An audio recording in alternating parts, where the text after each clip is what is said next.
Mobile usage நிறைய இருக்கு, நம்ம பார்த்துக்கிட்டு இருக்கோம். இன்னைக்கு படிக்கிற பசங்க குழந்தைகள்கிட்ட மொபைல் வந்து ரொம்ப அதிகமாகவே ஆயிருக்கு.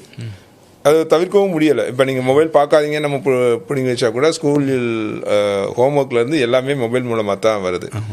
இதை எப்படி ரெஸ்ட்ரிக்ட் பண்ணுறது, எப்படி இது பண்ணுறது? அதாவது அவங்களுக்கு ஒரு ஒரு ஹாபிங்கிறது ரொம்ப முக்கியம் வாழ்க்கையில். ஸோ ஏதாவது ஒரு டைவர்ஷன் நம்ம அவங்களுக்கு கொடுக்கணும். அது வந்து இப்போ ஒரு மாதிரி இந்த அடிக்ஷன் அப்படின்னு நாங்கள் கூட அங்கே பார்த்தோம். நம்ம ஐடியில் வந்து ஸ்ட்ரெஸ் வந்து இது மாதிரி இதுக்கெல்லாமே ஸ்ட்ரெஸ் வருது. அதாவது addiction to mobile, digital addiction அப்படிங்கிறதுக்கு அதுக்கு ஒரு கவுன்சிலர் போட்டிருக்கோம். ஒரு ஒரு ஸ்டூடெண்ட் என்ன பண்ணாங்க, எனக்கு டெய்லி 2 சினிமா பார்க்கலன்னா தூக்கம் இல்லை டிஜிட்டலில் நெட்ஃப்ளிக்ஸில். ஸோ அதுக்கு டிஜிட்டல் அப்போ தான் எனக்கும் புரிஞ்சது, இது மாதிரி இருக்கணும். அது வந்து ஏதோ நியூரோ பிளாஸ்டிசிட்டிங்கிறாங்க. அது என்னென்னா, நீங்கள் டெய்லி பார்த்துட்டே இருந்தால் அது பார்க்கலன்னா வராது. அது வந்து பிரெயினோட பிளாஸ்டிசிட்டி. அந்த நியூரோ பிளாஸ்டிசிட்டியை எப்படி ரிமூவ் பண்ணுறது?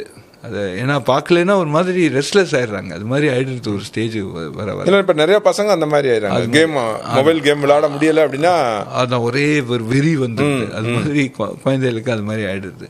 ஸோ அது நியூரோ பிளாஸ்டிசிட்டிங்கிறாங்க. அது சம்டைம் இர்ரிவர்சபிள் தாங்க. இப்போ அதுக்கு ஒரு டிஜிட்டல் அடிக்ஷனுக்குன்னு ஒரு கவுன்சிலர் போட்டிருக்கோம் இங்கே. இந்த ஸ்ட்ரெஸ்ஸில் அது ஒரு ஸ்ட்ரெஸ்ஸு இப்போ ஆயிடுது.